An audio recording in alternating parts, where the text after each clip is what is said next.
Morning, everyone, and welcome to episode 24 of Builders Talk. Last week, I spoke about the three distinct phases that need to be tackled within your business when you're in the secure phase of your business's growth. When you build up your business, you may have been experiencing crazy, out of control growth, and you're just trying to get money into your bank account. But there are three things you need to do when you're within the secure phase to ensure the longevity of your business.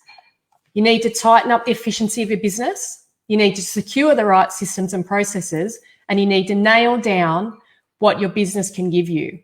Today, I'll talk about securing the right systems and processes along with defining your ideal client. By working out who I wanted to work with, along with how I wanted to work with my clients, helped reduce the number of complaints within my business, which in turn reduce the stress levels and for not only the builder, but also the client. And this helps to make the building process more seamless and enjoyable. I developed a symbiotic system, which I go into in more depth within the Built Up to Nailed Down program.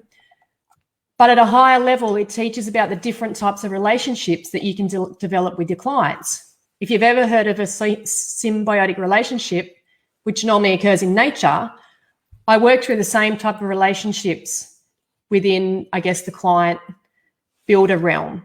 So symbiotic relationship, there's three different types. And one that everyone probably knows is the clownfish and the anemone. So there are mutualistic relationships where both species benefit with that interaction. So both in talking about builders and clients, both the client and the builder benefit. So it's basically a win-win type situation. Being the client, so that would be the client would get what they desire or they have their problem solved, and the return for the builder would be that it gets paid what he's worth for, delivering the home that the client wanted. There is one called a parasitic, I don't even know if that's say it right, but parasitic relationship. And this obviously is one that you want to try and avoid. So this is where one species benefits whilst the other is harmed. So it usually comes in the form of minor damage to the host, but some can also kill their host. So I'm sure many of you have, if you've made it to the secure stage in your business, you probably have experienced this type of relationship from time to time within your business. I can think of one that told me we had a master-servant relationship, and I'm sure, as you'd imagine, that didn't go down too well. It certainly strains the build relationship and causes a lot of stress and headache, and is something that you want to avoid. So ensuring that you follow the processes laid out in the program will help you to avoid, or at least help you mitigate, that parasitic type of relationship with the client. The third type of relationship is a commensalism type one, which is where one species benefits while the other species is not really affected. So a good analogy for this type of relationship in building might be when you've gone through some financial tough times, you may have had to make the decision to work for what is often referred to as work for wages. So working like this often occurs in the startup or in the growth phase in your business, where you may be just needing to get your name out there.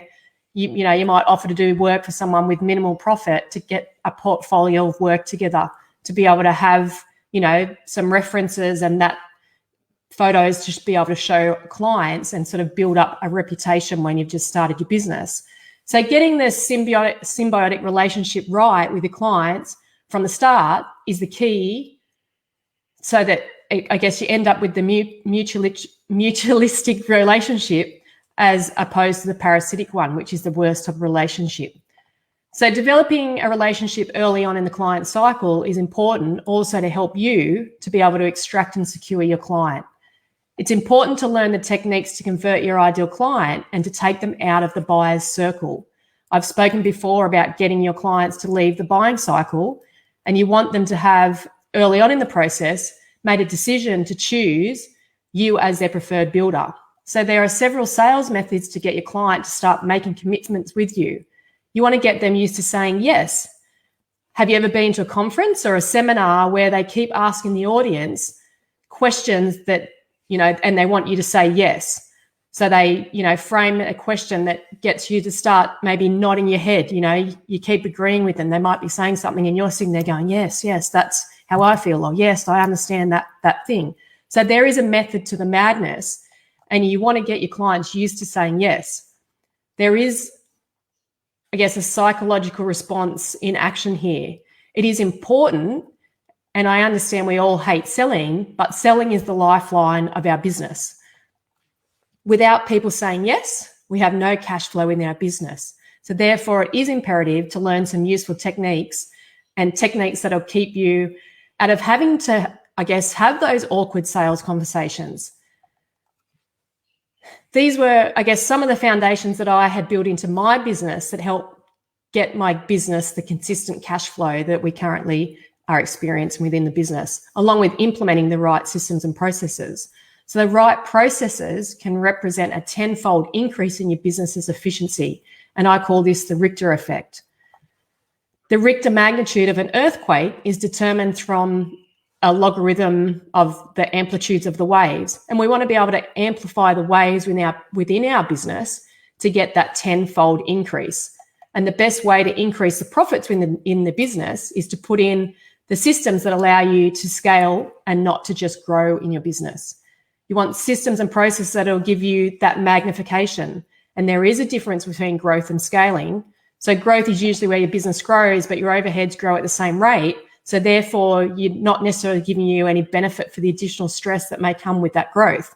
But when you scale your business, you grow, but your overheads remain the same or increase at a lesser rate than the growth that's, happening in your business. So that improves your profitability. So one thing we all hate in our business is compliance. It costs us money to be compliant, but it can cost us more to not be. And there are different ways to look at compliance.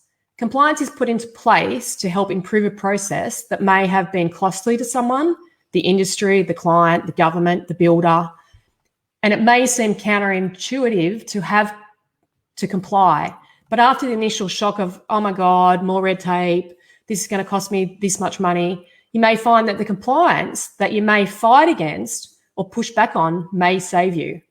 So in days gone by, many builders didn't use contracts. It was a handshake deal. And we often hear people say, why don't we just do things like they used to with a handshake deal? Why can't we just do that? And I guess you probably never heard the stories from those builders or the arguments, or maybe, there is a lot of the dodgy builder type attitudes by people. Maybe this stemmed from back then when people were just sort of taking the builders on face value and were doing handshake deals and getting nothing in writing and making assumptions. And I always work on the model of leave no assumptions. So protect yourself by tightening up your processes to leave no assumptions. A lot of client complaints come from assumptions that they have made. I assumed it would have looked like this. I assumed it would have cost this.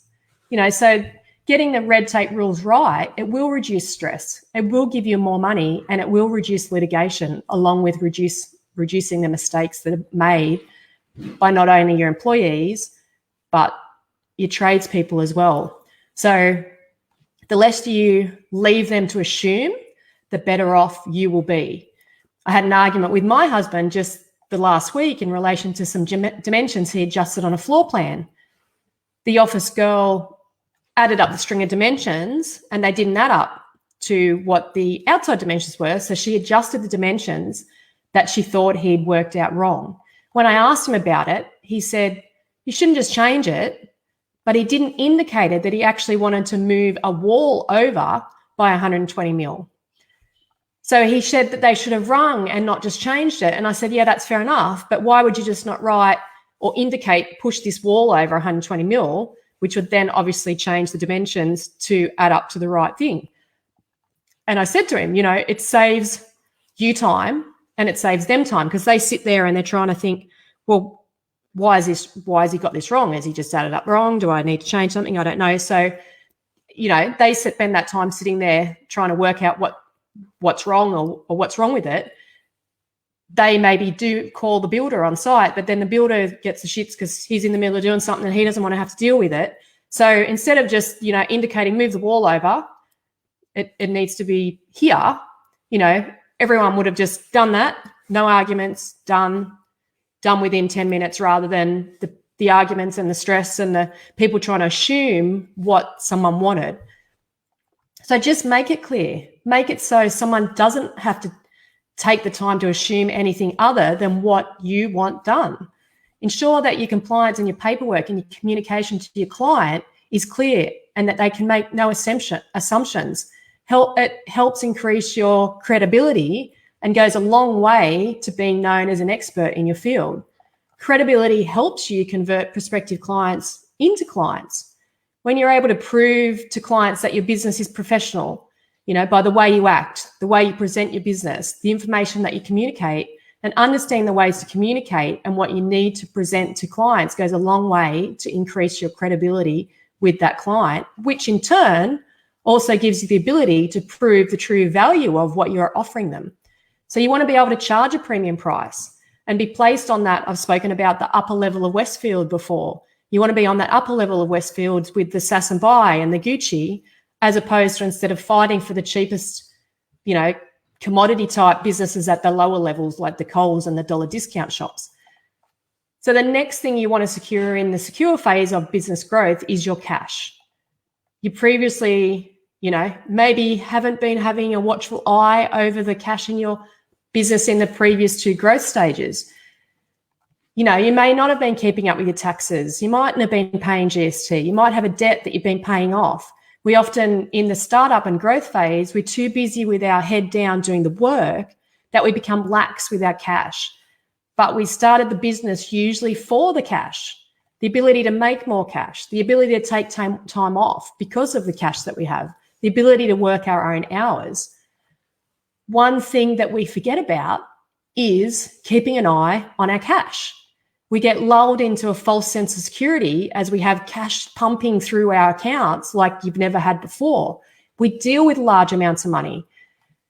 We become complacent with that money. I keep reminding my husband to stop saying to the client on site when they ask to add something, they want to do a variation. He says it won't be much.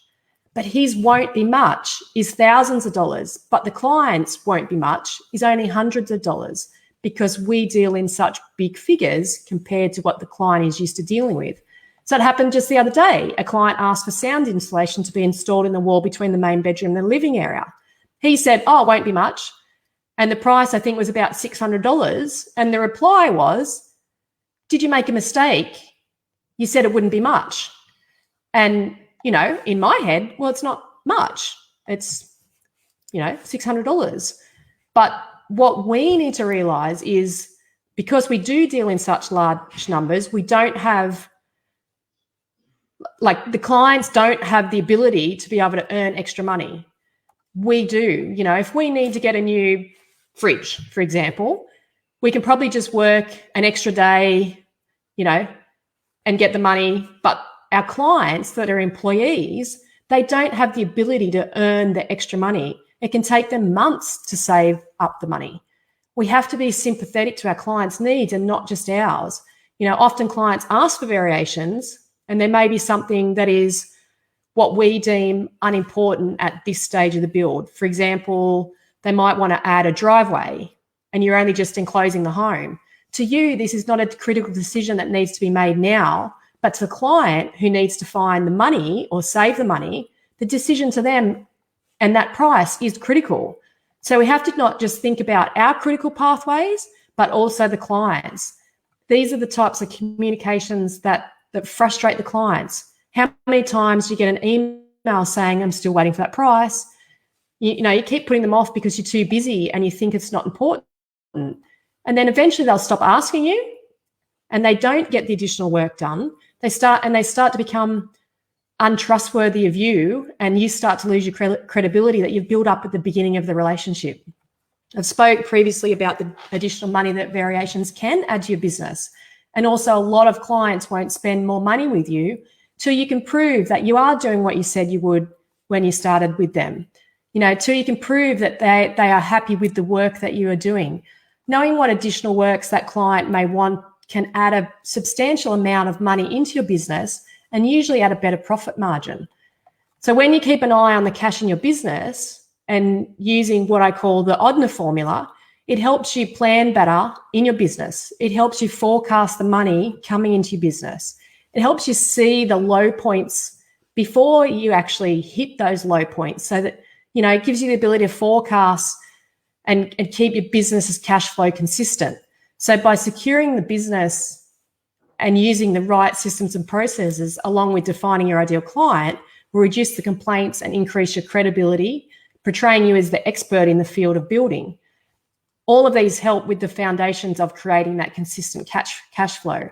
So make sure you keep an eye out for my Built Up to Nail Down program.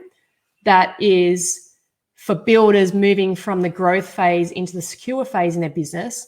It'll be released in the very near future, but until next week, when I'll be talking about nailing down the purpose of your business, and doing this will create clarity, motivation, and give you a sense of fulfillment that leads to the freedom and lifestyle we were all looking for when we started our businesses. But until then, keep powering your business.